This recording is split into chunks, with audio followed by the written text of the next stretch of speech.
A situação atual está com mais ou menos uma hora passada a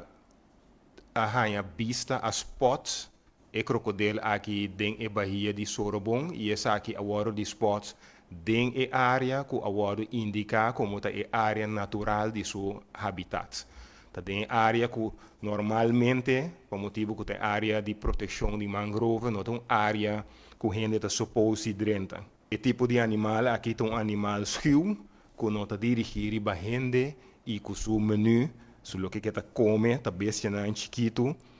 dentro da Bahia aqui e dentro da área de mangrove, está seu habitat normal, que está viva dentro e lo que está dentro.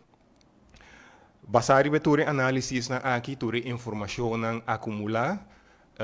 e decisão ta waru tuma awe ku e Bahia de Sorobong em princípio é parte de negócio nang den e área de Sorobong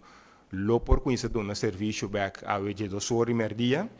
e área lo ta abrir body e seguinte condicionam e área de mangrove. Mas nem me mencionar agora que já acaba de proteger e não está acessível, nós queremos acentuar que não está permitido para dentro da área aqui. Banda de área aqui destinada para indicar, e vez que nós mostra esse aí também, que é